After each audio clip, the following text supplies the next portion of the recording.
It's 5:30 and it's dark. Winter is Hey coming. guys, welcome to a new vlog. This is the Buddy Read vlog. So our Buddy Read for the month is The Magic Hour by Christian Hannah, which I'll talk about that in a minute. We're gonna go through the weekly TBR, and I have like all my pets in like a few foot radius except Penny, so it might be kind of chaotic. Yeah, if y'all have pets, you understand. I have a pit bull and two black cats, so like who are in here. Yeah, if you hear the meowing.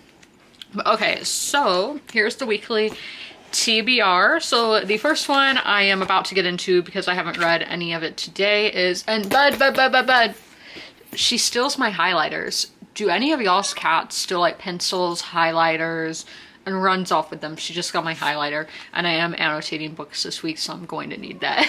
But the poetry collection I'm reading is Sometimes I Never Suffered by Shane McCrae. First section is about this angel who was thrown out of heaven, and he's just seeing the world from his perspective. Now we are with Jim Limber, who was the mixed race son. It says the adopted mixed race son of Jefferson Davis. He wanders through the afterlife, reckoning with the nuances of America's racial history as well as his own. So that is what I'm about to get into. And then the Buddy Read. So this is the one that this vlog is going to be featured on. You're going to get updates every day on this book and this vlog. And that is Magic Hour by Christian Hannah. So I am going to read y'all the full description here. So in the rugged Pacific Northwest lies the Olympic National Forest. Nearly 1,000,000 acres of impenetrable darkness and impossible beauty.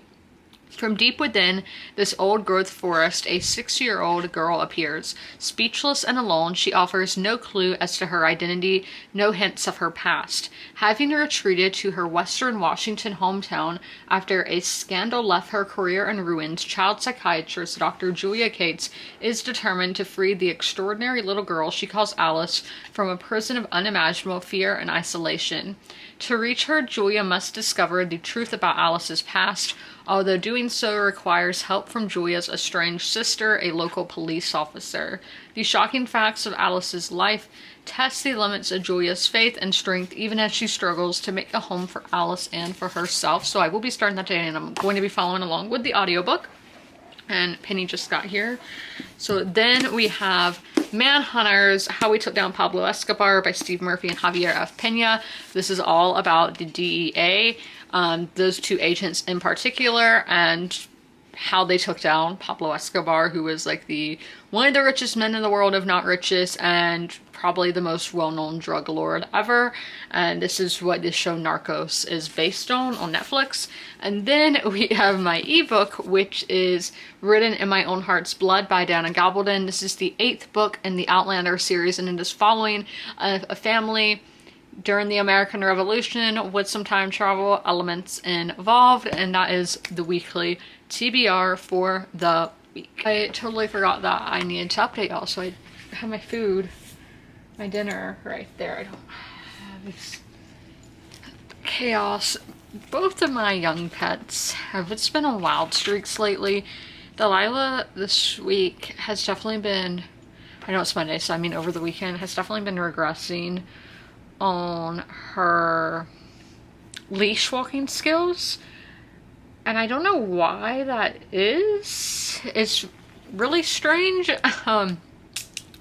Where she will, like, walking on the leash, she'll just start jumping on us, or she will. So I didn't wear any shoes today because yesterday or the day before, I don't remember when, yeah, I've had like a migraine all day, but they I had my Crocs on, and she did not like that at all. She had to pull the Croc. I took the Croc off my feet because she would not let go of me, let go of my shoe. So I just took it off and I was like, here, take it. Which, should I give in like that? Probably not. I don't know. But it's so frustrating when she's been doing so well and is now regressing. But that's what happens with dogs this age. And then Bud just, I feed her in the sunroom because I don't want the other pets to get her food. And I'll put the food there, and then she runs out into the house. And I'm like, no, you need to eat your dinner. Once you finish, you can come into the house. I just don't want the dogs or Fred eating your food. So you are eating out there, and once you finish, you can come join everybody else. Like, it's so frustrating because all my other pets, they all eat separately except Penny. And everybody is fine doing that, but Bud, just the past, again, few days, I don't know what it is. It's not a full moon. The moon is like a half, so I don't understand. But I read a quarter of Magic Hour, which was 101 pages and 3 hours and 39 minutes on the audiobook. So I just want to go through my tabs. So far, I ended up using all my character tabs, so I'm just going to have to start dog earing. And then I do use like colored ink. So I know blue means character work. And who knew Christian Hanna wrote this many books? This book I'm reading right now was published in 2006, and I realized that this is my first Christian Hanna book that's not like a historical fiction book. It's listed as a romance on Goodreads, and I don't agree with that. I think it's more just literary fiction, but we will see if it goes... I mean, I think there could be like romance side plots, yeah, because that's life, that people have romance, but I don't think this is a romance book. So let's go to my tabs. The first one, this was the yellow tabs on, so hard time seeing. So yes, it starts out with a trial scene. I was not expecting that at all for some reason. Like, I never thought of how will this book start, but after it did start, I was like, I would have thought it would have started with Alice, who so far we have not gotten to the part of her being called Alice, but the little girl who is in the woods. That's who I would have thought it would have started with, but we start with Dr. Julia Cates instead, which, I mean, I guess does make sense because she's the one named first in the synopsis, and it's a trial going on, which I just did not expect that at all. And then on the next page, just this quote will really make you think a lot. It says, "Wishing hurts most of all," and that really makes you think. And we talked about it last week with the book Ducks, the graphic memoir, and how so many of us waste time because we're thinking of dumb things we did in the past, or we're just reminiscing on the past, and then we are thinking of wishing of what we want our life to be like, but our life's not like. So we're just wasting all of that time, and we should be living in the moment instead of wishing things from the past and wishing on the present. My friend, he mentioned my favorite movie. He thinks the theme, that's not the exact word he used, but Last Night in Soho is about nostalgia will kill you. And again, that fits the quote. So then we have him. So him is somebody who, again, this is only 10 pages in. Alice, our girl, it refers to this being as him. So I'm like, is this like, you know, I think Elizabeth Smart was the one who was kidnapped and like held in a basement or something. I'm like, is it that kind of situation where this girl has been kidnapped and is being held captive in the woods? So there's first theory that I have come up with. Now we have an orange tab. It's just the title of the book being mentioned. Kind of strange that it's in capital letters, but I do always underline or highlight when I'm annotating a book and the title of the book gets mentioned within the story. A character tab. So, was Alice raised by wolves? Is she one of those feral kids that you hear stories about? I know, like, the Jungle Book was inspired by that, of being raised by wolves. I've read about feral children. I just think it's really fascinating about not being taught how to speak, even if you have the physical ability to be able to do so, but never being taught or anything like that. It's just so bizarre and crazy because that's like a skill that I think a lot of people do take for granted, is being able to speak. Yeah, and never being taught. It's crazy. And then this one, so Dr. Julia Cates is a child psychiatrist.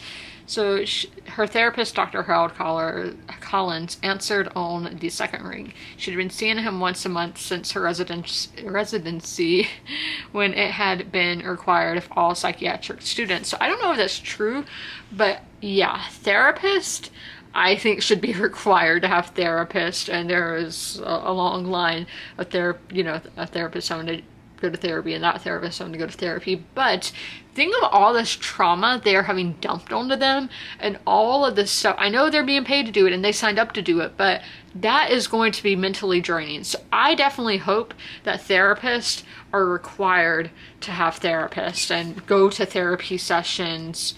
I think it's really important. But okay, then there's this, but her sister couldn't understand a thing like that. Ellie was like one of those pioneer wives who could give birth in the field and go back to work. And I'm like, is this hints for like 10 to 15 years later when she writes the Four Winds? Because the Four Winds, it's more of the Dust Bowl. So do you want to call them pioneers? I don't know, because it was in the last century, but I was like, it's just hints that she's had this idea for a very long time.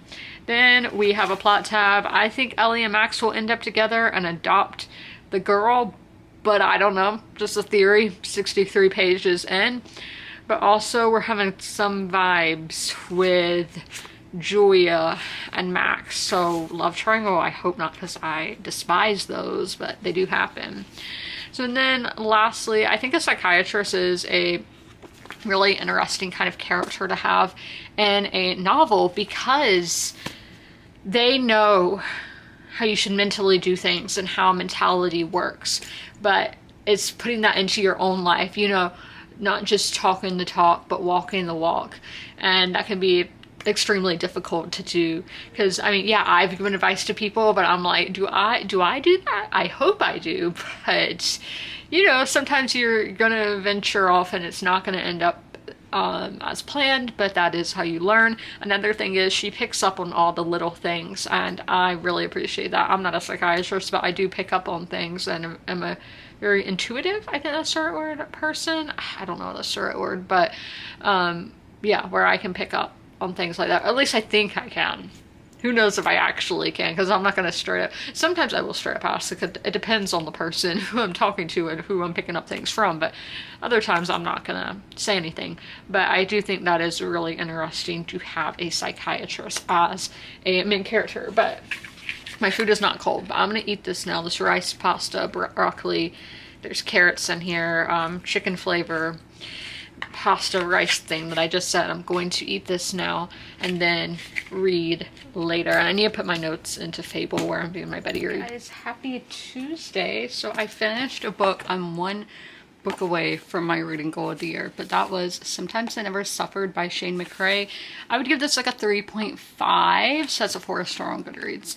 I did really enjoy our stories in this. So our first one is about an angel who has fallen from heaven, and we are seeing his perspective of time and history as it goes on.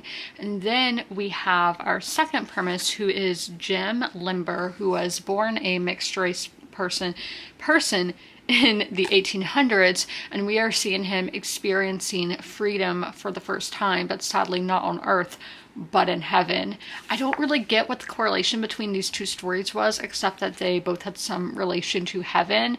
There might not even be a connection between the stories. I don't know, but I would think there would be, but I don't know. But I did really enjoy following those stories, particularly the one with the angel. As Jim Limber, I just felt like it needed more building, because I'm like, okay, I understand he's the adopted son of Jefferson Davis, but it just needed more to it. We have a lot more time with the angel story than with our Jim Limber story. Also, the wording, I had a really hard time. I would read this out loud. I read y'all a poem last week from it. Like, I can go to one today and actually show you. The hastily assembled angel climbed. The ladder God had many times proposed. The prophets build, the prophets never built it. The ladder to the sky and heaven in the sky. The prophets never built it, knowing God.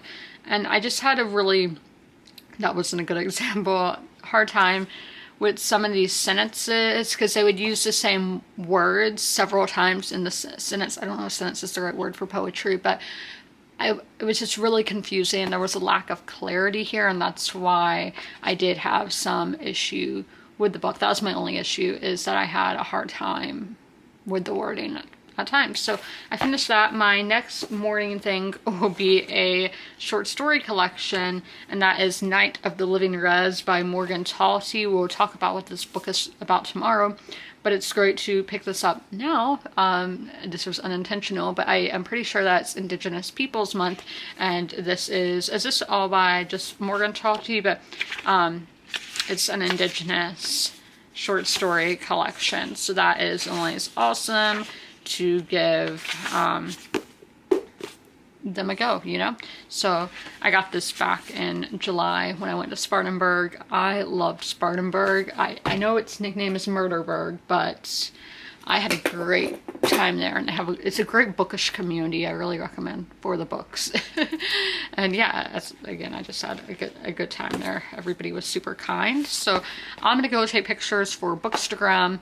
I am going to eat lunch. Yeah, it's 1:30, so I'm going to just have some leftovers of that rice pasta thing that I had last night, and then probably play with my cats a little bit. Maybe, I don't know. There's a fly in here. It's so annoying. I don't know how it got in. And I'm like, can you leave? Because Fred is just sleeping. Like, he doesn't care. Fred, it's part of your job is being pest control. I am now at the halfway point in Magic Hours. So I'm just going to go through my tabs. As you can see, I've run out of some of the color tabs, so I am having to resort to dog earring, which is a-okay. It's not as aesthetically pleasing, but life isn't about aesthetics, life is about living. So with chapter 7, yeah, this is something I didn't put in my book club, but if you, for a trigger warning, this book was published in 2006, and there are a lot of comments about like weight and weight loss, which if you were around at that time, that was something really prevalent, like in tabloids. We're always talking about celebrities like weights, particularly like women. And yeah, I don't know why that was such a thing. They talk about heroin chic as well, which is like Kate Moss's style, like in the 90s, where stick thin, all of that. So you're gonna see a lot of that mentioned for guys and girls, and I know that can be triggering for some people, so I did want to just give y'all a warning of that, because I know that is a trigger that I know a lot of people who struggle with that kind of thing, so I thought it would be wise to mention it. And then this banter, as you can see, there's a lot of dialogue on that page. Banter, because the guy was kind of uncomfortable. Like, just this back and forth between these characters was super entertaining. I'm talking about Max and Julia, and this is like the pie scene, and it's just, they're so smart, and you can just see it as they're going at it with one another. And then on 8, so this is on the character. So Max was definitely a player. She had no interest in games or the kind of man who played them. Like, go Julia, but I think you're gonna fall for this guy, and that'll be disappointing. And then there are parts just talking about the house. So she parked the truck inside and went inside. She didn't park the truck inside. The house was full of shapes and shadows, all of which were familiar. Allie had left the stairwell light on for her. It was the same thing Mom had always done, and the sight of it, the soft golden light spilling down the worn oak stairs, filled her heart with longing, and it goes on. So I just love the descriptions of the house in this book, and in the flashback scenes, I say scenes because it'll only be like a paragraph like that, but I was just telling you, like, it reminded her of her mom leaving the light on. And you can just really feel the nostalgia that the characters are feeling. You're really put into their shoes. And let's see what is next. We have a green tab here. I just thought this was good writing. Grief stared back at her, stark as blood on snow. Thought that was good writing, as I said. So we see like a butterfly lands on the girl's hand, and then birds just will always like sing back to her. And then the golden retrievers were crazy to get inside the room that the girl's in. So we had the bird earlier, the butterfly, and now dogs are attracted to her. I get why the girl, they call it girl, that's where her perspective would be to them if she thinks she's an animal. So she relates to other animals, but I don't understand why animals would be attracted to her. I don't know, but animals can always like sense things and everything. So we're not doubting animals. And then she didn't bother locking it. That's going to be a mistake. That is going to be a mistake, not locking that door. But yeah, this all reminds me of the movie, with Helen Keller and the Anne Sullivan, was that her name? Like the woman who like taught Helen Keller to like talk and everything. That's what this reminds me of. I don't remember what that movie's called. It's from the 60s, but that's what this book reminds me of. And then, so another theory, I think Cal and Ellie will get together, and then Julia and Max, because originally I had it like different. So hopefully that's the case where there's men, versus, yeah, they like men, but that there's a man for each sister rather than having a love triangle, because those are just so annoying. But I mean, who knows, it could be a love square. Hopefully not, like, we don't want that. And then, yeah, the dialogue again. This is with Cal and, Ellie, and then with some with Julia as well. But this dialogue, it will make me laugh, and then it'll be like, oh, burn, like, ooh, like, it's making, like, the dialogue in this is really good. And then let's go to this tab. So yeah, we have stuff going on with dream catchers. I have some on my wall over there, and I have no theory on that whatsoever. And we have a dog ear here. Yeah, the pacing of this is really good. I'm at the halfway point now, and it's perfect pacing.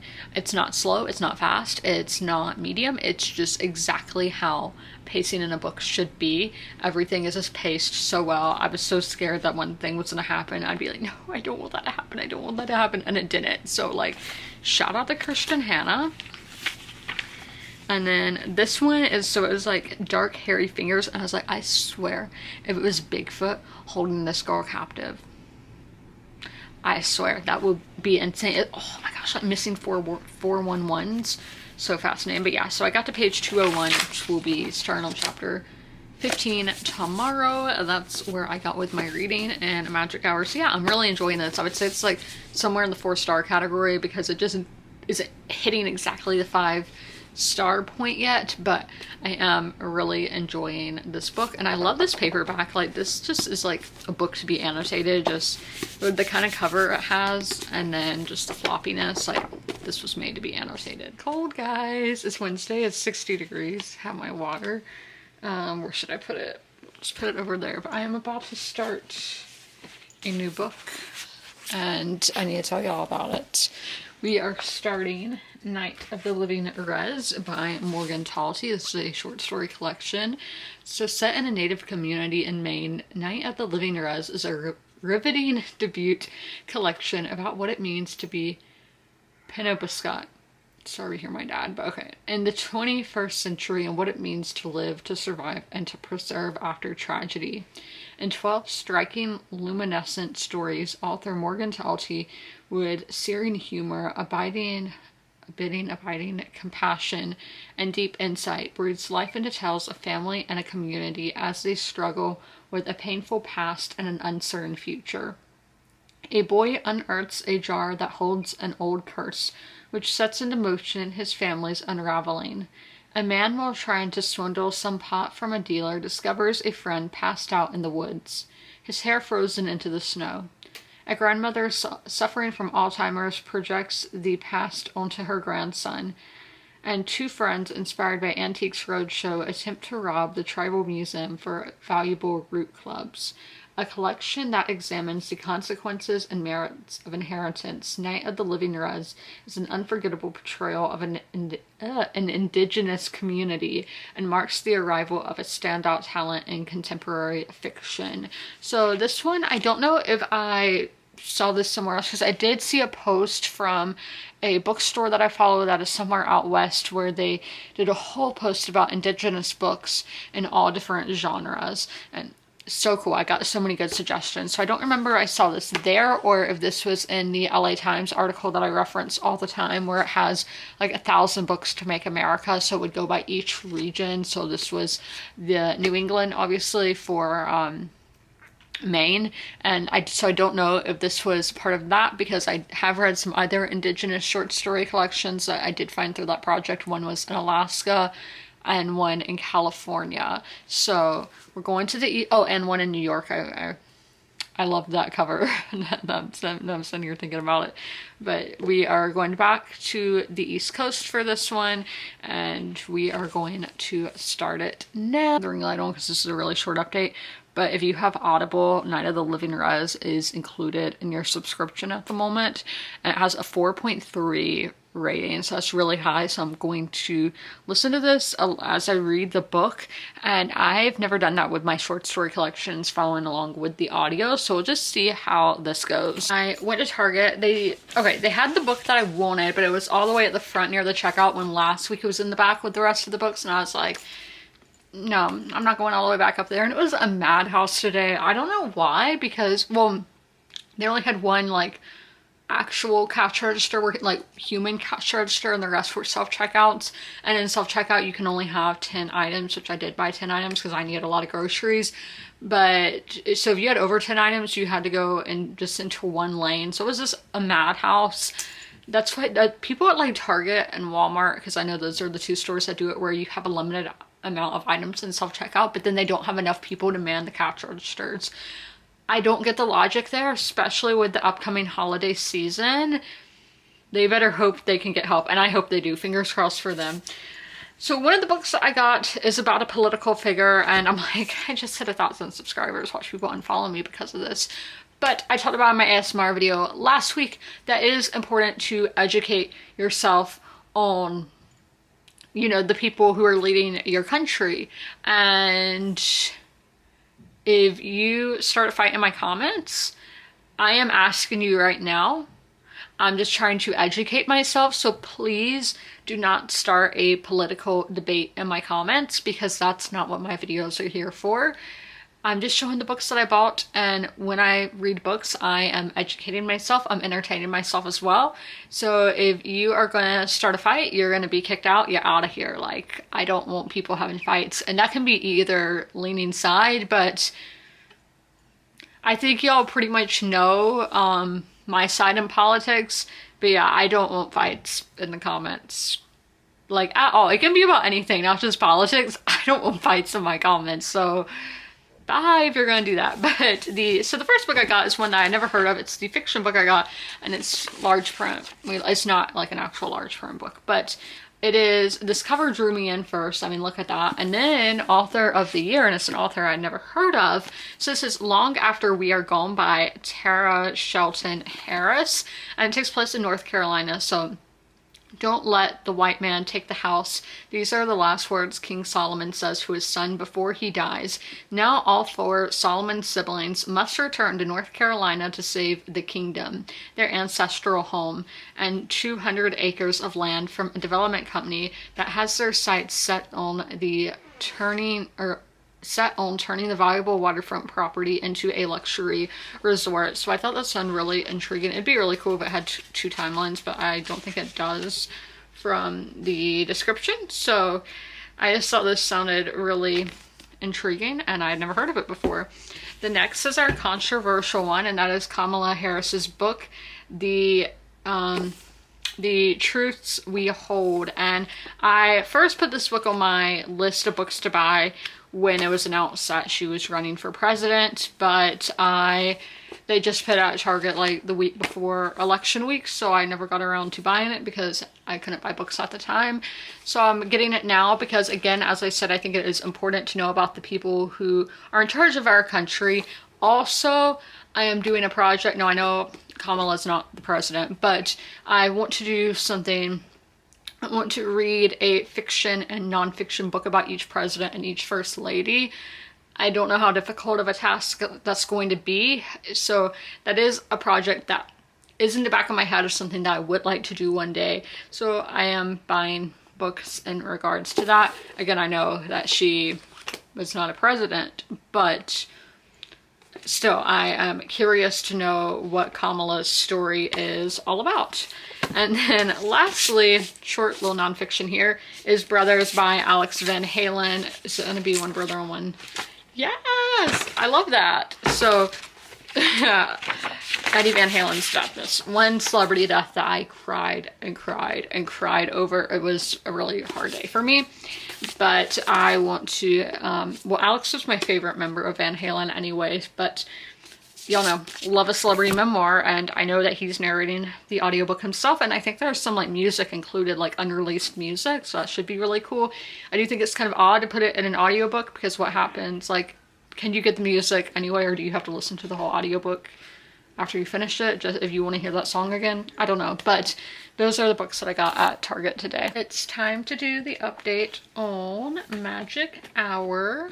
So we're gonna go through my tabs. I got to 74%. I only read 94 pages today, which, you know, isn't as much as I have been reading in here, but I don't want to get into a really long chapter and then have to go do something else. So let's see. We started on page 201. We have to go back in our tabs here. So let's see what my thoughts are. So there's a lot about like the news cycle and the media following the case and the story, and how the news cycle moves fast, at least in the United States. And so they had this big thing where like they had CNN, they had like, you know, all the major media there, because this girl, they were like, she was flying and landed in a tree raised by wolves and all that, and it was really like sensational story, especially in this time period in the early 2000s. Like if y'all remember Balloon Boy and all of that, like that time period when there were just these crazy stories, which, I mean, now looking back, like that is just so innocent compared to the news today. But okay, so back then, but once things slow down with the case, they're not seeing as much. They move on to a different story. The next one being like Mount St. Helens, I think was the next one. So it's a cycle of the news. So my thing is, I know that the news cycle still moves fast, but I wonder what the story would be like in the time of social media, because there are a lot of things like on TikTok. I don't even know what happened to that girl who like thought the house was haunted on TikTok, and they found like a rug buried in the yard, and they were like, is there a body in the rug? Because like the cadaver dogs, that's what they're called, were like freaking out. I never heard the rest of that, but I'm sure if I followed her, I'd be seeing that. And then like Sky, I don't remember the last name, but was a girl who took a one-way ticket to Japan and has never been seen again. I follow the sister's the one who posts that, and oop, my tabs fell out. But you see all these stories on TikTok, so I feel like if this happened now, there would probably be like, Julia would have a TikTok page where she's like updating everything. So does it get forgotten nowadays? I'm not sure. It depends how you see it. If you're not following the story actively, then yes, it will. But then with social media, you can just follow that page and just be seeing that one story all the time. So, you know. And yeah, my theory, I think Alice stays with Julia, but I hope we find out the story. Like, why was she in the woods by herself? What happened to her? What happened to her family if she wasn't with her family in the woods? How did she end up in that situation? Which Christian Hannah does a pretty good job of. When I have questions, they do get answered so far in this book anyway. So I feel like that's our big question in the book. So I do hope we do get answers for that, because it's going to be really difficult, because we have this very young girl who doesn't, you know, she doesn't talk or any of that. So how are they going to go about getting her story? And she's so young, so will she even remember the time before she was in the woods? So I don't know how the author is going to go about getting that story told. Yeah, just some stuff stressing me out. I think that'd be kind of spoilery if I said what. We have a tab here. Yeah, so Max, he's our doctor. It's not Surgeon, because that's Hangman and Top Gun. I don't remember how you say his name, but Max, he's big into rock climbing. I'm like, he's gonna get injured. It's gonna happen. I don't know yet if it will, but I think it's gonna happen.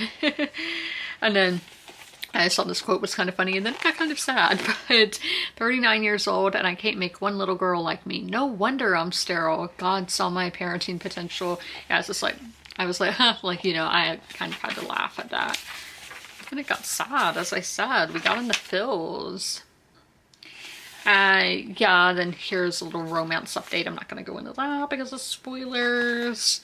And yeah, if you guys want spoilers, like if you're reading this along, go to my community tab on YouTube, and there's a link if you want to see my spoilery thoughts, and it's free and everything, don't worry, because I just don't want to put spoilers in the vlog, because I do a lot of stuff in the vlogs. The vlogs are focused on the book, but if you guys want spoilers, go to my community tab. So yeah, one of the main themes, if not the main theme of this book, is family. found family, how you can find it with friends, and sibling bonds, and then like maternal bonds. Definitely a big theme in this story. And then yeah, I knew that would happen. Not saying what. But yeah, then Max, what is his background? I'm not gonna say the theory because again, it's at 74% of the book. But yes, I'm still really enjoying Magic Hour. At this point, I would still really recommend you guys pick it up. I am very much enjoying it. So I am going to go eat dinner. While I do that, add my notes into Fable, and yeah, that's the plan. Hit my reading goal of reading 126 books in 2024. So yeah, we did that. Super exciting. So the book that got me there is Manhunters, How We Took Down Pablo Escobar. Like we took down Pablo Escobar and we took down 126 books. This is by Steve Murphy and Javier F. Pena. So let's go into my thoughts. This really feels like you're just sitting down with these two guys and they're telling you their story of how they got into law enforcement, what the early days in the DEA were like, and obviously one of the greatest manhunts of all time, the manhunt for Pablo Escobar. So extremely accessible, easy to read. You're learning a lot because I assume most of y'all don't know a whole ton about the DEA.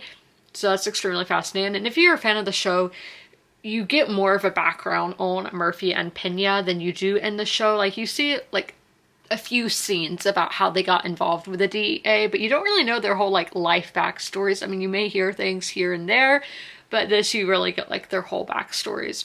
Do you ever get anybody's whole story? Maybe not, but you know what I mean. Like you're seeing them from when they're little kids to where they are now and where their lives went after the manhunt for Escobar. We do get some of that like in the last season of the show, but you know, still, you're getting more in depth when you're in the true story because obviously shows glamorize, make things more gritty, and dramatize is the word I'm thinking of. They dramatize things a lot more, make them more larger than life. Some shows fell at that, but yeah, we're not getting into that. That's not why we're here.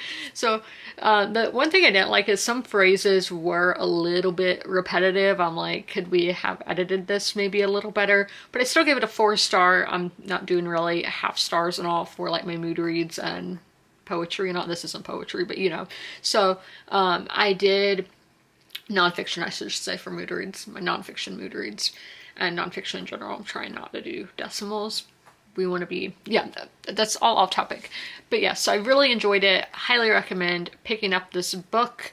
I am not going to go rewatch Narcos because I don't need to do that. I'm already watch a lot of stuff. Even though like at lunch today, I was so bored. I can't focus on booktube videos because I was like, I really should get back into watching booktube, but I watch videos and I'm just like, I'm not caring for any of these books that people are talking about, and I don't need to be holding this anymore. Where I'm not really caring about the books they're talking about, when that used to not be a problem because I'm like, I love hearing about people who love to read, but right now I'm just like, I don't care. So I do better on book talk. So I know a lot of book talkers have made the transition to booktube as well. So I'm definitely like more so looking into those people I follow on book talk, looking for their booktubes, like Maddie and Christian, their like sisterhood podcast. It might be Christian and Maddie, I don't know what order they do it in, but their sisterhood podcast, that's what I listened to today, and that was real. Like I listened to like the whole 42 minutes. Like it's very enjoyable to listen to that while I ate my lunch, and I watched because I'm a visual person, but I did like that. So yes, and this is the bookmark I was using for my book. It says all booked up right now from book of the month. I don't know what my next mood read's gonna be. I even debated, I was like, do I even do another mood read, and do I just read this at all my reading times tomorrow? I don't know what I'm going to do. We will have to see. But then what would I read on weekends? I don't know what I'm gonna do. So if you guys have any suggestions, let me know in the comments. Even though this video will be going up like 2 days, 3 days after I'm recording this clip, we'll just have to find something out. I think I'm gonna get a mood read. I think I'm gonna pick out a mood read. Because I'm like, do I really need to be reading 4 books at once? The more the merrier, right? But also, is it too much on my plate? I don't know. Because we got to that goal, so. I mean, rant. Happy Thursday. But okay, so it's raining, and I know rain can make things slow, and I feel like I know Mercury in retrograde is supposed to start soon, but I feel like it's already started. I feel like everybody's just been in kind of a mood, myself included, where like little tiny things, like what I'm about to tell you, things just not going right. Like maybe I've dropped my phone several times today. My cat was getting into my plants, not this cat, my other cat, but little things, you know, like that are just little annoyances. So I have to get my food delivered today, which I knew for weeks that this was going to happen, so that's not the issue. So I go on the Chick-fil-A delivery app, and I always place it a little early because I know that it can take some time to get delivered. So I was like, okay, I'm gonna place my order at 3:30 and it will get here at 4. That was my thinking. So I placed the order at 3:30 on the dot exactly. So let me tell y'all. It said it would arrive at 3:58 or 4:13 p.m. and I go at 4 o'clock and look and see, and they hadn't even started preparing my food yet, and they didn't start preparing it until 4:04. So it is currently, let me show y'all so y'all can see this, 4:21, and my food has still not even been prepared yet. Like, they are preparing it, but it hasn't left the mall yet because the restaurant's in the mall. And mind you, like, it's not even that far from my house. I'm gonna say like 2 miles at the most. So I'm just like, I'm getting one little sandwich. One sandwich. Why is it taking almost an hour? Like, I do not understand why it is. Like, I could have probably, like, I'm not gonna go walk in the rain, and I wouldn't walk anyway, but I could probably walk there and get it in that amount of time. So I don't know, like, that I am gonna give them a 4 rather than a 5-star, because that's as awful that it's taken almost an hour. So I might be being a Karen, I don't know, but it should not take an hour. Almost. I will update y'all later to see how long it actually took. Okay, it is 4:25 and the food is on the way, and it should get here in 2 minutes. So yeah, that's still almost an hour that it's taken. And I did have a reward for like free shipping. I know, free shipping, but like I need more off of that. Like, I paid 18 bucks for this. Okay guys, I finished the book, Magic Hour. I'm not gonna go through these tabs again. Like, if you want to know what happened in the last bit of the book, you can check the community tab again. I know I haven't done an official like video announcement for that yet. It's coming, but that'll be like my grand opening. We just had a soft launch. But I'm giving this a 4 stars. So yes, I did love my time reading this book, and like pretty much with all my buddy reads, I enjoy all of them. I've never had one that I've hated. There's been some where I was like, I like them, but I don't love them. But yeah, this one, I did love it. So let's go through the call-pal system with my thoughts and how I ended up giving it a 4 stars. So let me actually open my journal here so I can give y'all facts and not misinform you, because I don't want to do that. I don't want to lie. So characters, I gave a 4. So I love this cast of characters by their roles. I love that we're seeing this from a psychiatrist, a police officer, a doctor, and then the girl who's at the center of this case. I think that's such a great cast of characters, because I feel like if this came out today, it would be like the girl and random people, like random civilians, would find her and be trying to raise her and all of that. But this takes it such to another level by having the psychiatrist, having the police, having the doctor. I think that's so interesting, and I love the idea of a psychiatrist as a character, because they're the ones who are usually getting into other people's minds, so you're getting into the psychiatrist's mind. Oh my, like, that is so intriguing to me, seeing how their mind works, because they know so well how other people's minds works, but it's like, are they going to apply those same practices on themselves? Are they going to follow their own advice? Just, yeah, so Julia Cates, I loved following her as a character, but I wouldn't say I had a strong emotional connection to these characters, which is, like, Christian Hannah has made me cry before with books. I did not cry here. There were times where I was like, ooh, and then there were times that I laughed and like I did show emotion in it because, as I said, I still love this book, but it didn't quite hit that 5-star point. But I still, it's really confusing. I like the characters and everything, but I did not feel that emotional connection. Atmosphere, I'm giving a 4-star. It definitely plays a huge part in this story, and it's very cinematic. I can definitely see a lot of these scenes and how I would portray them in a movie, like if I was a director, which I'm starting to realize, I'm like, is that my dream job, being like, I don't know if it would be a director or a producer. I'm gonna have to talk to one of my movie friends about it. You know who you are. But like, I just have all these stories that I want to, like, okay, I think I've talked about this before. When Sam Mendes was making 1917, he had the story idea and called up a writer. And I know I always butcher her name, Karen Wilson, like not Karen, but Kirn. It's a hyphenated last name.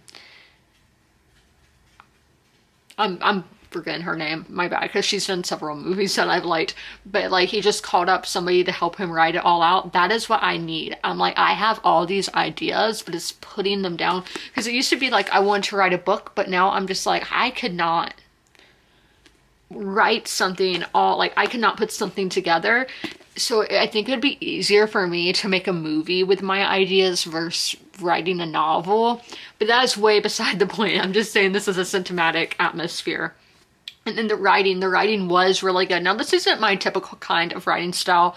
That is my favorite writing style, and that's why I'm giving it a 4 for writing, because I like the poetic writing style. I like the blunt, straightforward writing style of Joan Didion.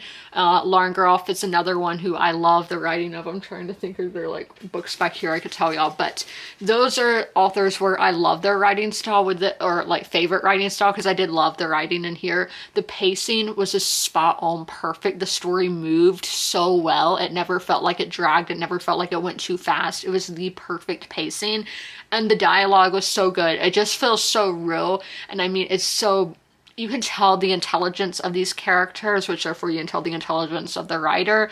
And as I said, it was a gut punch. Sometimes it was like a stab, but a gut punch, or it was just like, oh, like, and sometimes I'd be like, burn, like I would laugh. I definitely, the dialogue was a highlight.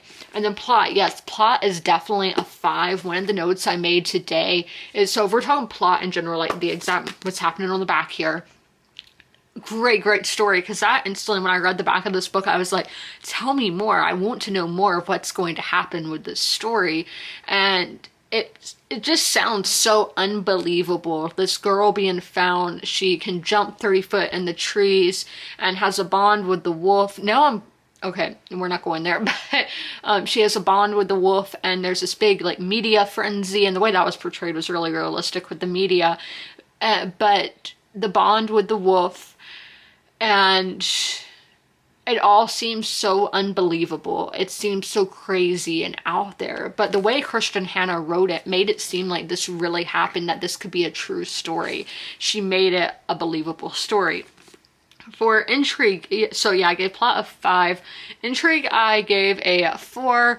I did really want to know like what was going to happen, but I was lacking that emotional connection. Now, I didn't have strong emotions towards certain plot points, but there were some where I did and didn't necessarily like the plot point that was happening or how it was executed. And then logic, a 3 for that same reason. There were just some instances where I didn't like how something was written. I didn't like how something was portrayed, and I didn't really think that's how it would go. But again, I'm not the writer. And then enjoyment, I put a 3, but I meant to put a 4. Okay, so this might be skewed because I was talking while doing this. I was not paying attention to what I was doing. So actually, let me go back here and do, okay, 1, 2, 3, 4, 5. So that will be 20 plus 8. divide by 7. So yeah, that's still straight up 4-star. So yes, this is a 4-star book. I loved it. I definitely recommend picking it up. Thank you to my cousin Jen for buying this book for me, for gifting it to me, because I did love reading it. And as I said, I definitely recommend it to all y'all. Christian Hannah has yet to disappoint me. Are y'all in like any Facebook groups for your town? Like I'm in one that is just for like the women of the area, and it's clouding tonight. And y'all know I love drama, like other people's drama, like watching it, because I don't know these people at all. So like no dog in the fight.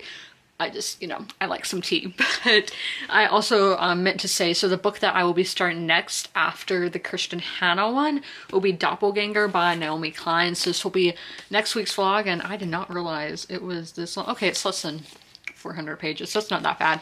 And I think I'm physically reading this one. I know it's right in here, but Doppelganger will be next week's vlog. We'll talk more about that at the end of this one. But I'm starting a new book, so yes, I will be doing a mood read, and I think in December is when I'm gonna like cut off and only be like reading my whatever physical book for my TBR and then my ebook, just because it'll be in, because I like to end the year with like a fresh like palette, even though I think my ebook will go over that, but that it's fine because have y'all seen the Outlander books? It's cold here today and I just had ice cream. But the next book I'm going to be starting is Cocaine Blues, a Fern Fisher mystery by Carrie Greenwood. And I think this has been made into a movie or show with like Nicole Kidman. I'm pretty sure that, no, I don't know of this particular book, but it's like mystery series, you know, like cozy mystery. So, oh yeah, so it's, okay, I was so wrong. This series is the best Australian import since Nicole Kidman, and Fern is the flashiest new female sleuth in the genre. So that's where I saw Nicole Kidman. But okay, so let's see what it is about. It is very short, but the London season is in full fling at the end of the 1920s, but the Honourable Fern Fisher, she of the green-grey eyes, diamond garters, and outfits that should not be sprung suddenly on those of nervous dispositions, is rapidly tiring of the tedium of arranging flowers, making polite conversations with retired colonels, and dancing with weak-chinned men.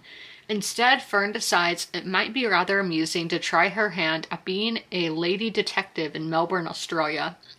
Almost immediately from the time she books into the Windsor Hotel, Fern is embroiled in mystery, poisoned wives, cocaine smuggling rings, corrupt cops, and communism, not to mention erotic encounters with the beautiful Russian dancer Sasha de Luis, until her adventure reaches its steamy end in the Turkish baths of Little Lonsdale Street.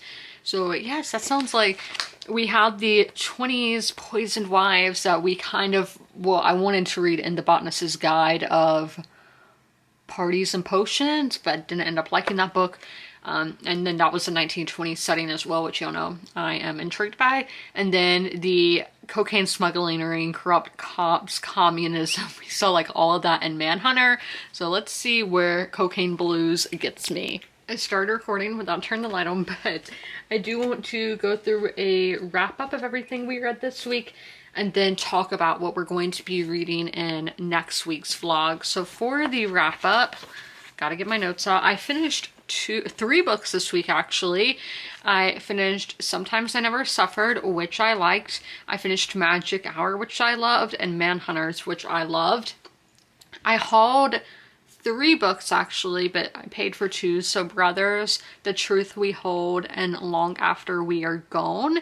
And I got to my reading goal this week, which is amazing. And I've read over 100 pages every day this week, to be exact, over 115 pages every day. I've been doing good with my water intake. That's saved on there, but let's talk about what next week's vlog is going to be featured on. So the theme of next week's vlog is just going to be nonfiction November, so getting into that groove. I need to highlight that I edited my ASMR video, but we're just going to be doing nonfiction November, focusing on reading nonfiction, and the book that's going to start that for us is Doppelganger, A Trip into the Mirror World by Naomi Klein. So I'm not going to read the synopsis, I will read that next week's vlog, but I'm going to read what Ciaran, I don't know how you say that name. Kieran Murphy, is that the guy, the Oppenheimer guy? Thomas Shelby? Is that Peaky Blinders? I don't know, but we're gonna read what they had to say about this book and why they chose it to be in the Shakespeare and Company, a staff pick for them. And also this is a signed copy of the book right there. So let's see what they said. In her engrossing new book, Naomi Klein takes as a starting point repeated cases of mistaken identity with her namesake. Oh, that's her namesake. Naomi Wolf, a formerly left-leaning feminist who underwent a startling conversion into conspiracy theorist and darling of the far right. From this quirky personal beginning, Klein brings us on a deep dive into the extremist mirror world where facts and proof matter not at all. While Doppelganger doesn't offer an easy answer, any easy answers, it does make clear the dangers of complacency, who really gains from the conspiracy peddler's delusions, and the value of collective action. Challenging at times, disturbing, but always well written and engaging. This is a hugely important book. Yes, this definitely sounds very timely as we had the election here in the United States last week. And I feel like with any election, at least in the United States, there's always conspiracies abound just in politics. It's been like that my whole life, but obviously when social media was invented and like smartphones and the internet, it got amplified and it's just everywhere. So I'm not sure if this is American or not. Is there, why am I looking at it like it's a hardback? Canadian maybe? Okay, I'm seeing a mix. So we will find out together. But I think this is just going to be very timely with everything that's happening in the world right now. So that is this vlog. I hope you guys enjoyed. If you made it all the way through, leave a Thanksgiving emoji in the comments below. And as always, comment, rate, and subscribe. And don't forget to ring that notification bell to be notified when all my videos go live. I'll see you in my next one. Bye!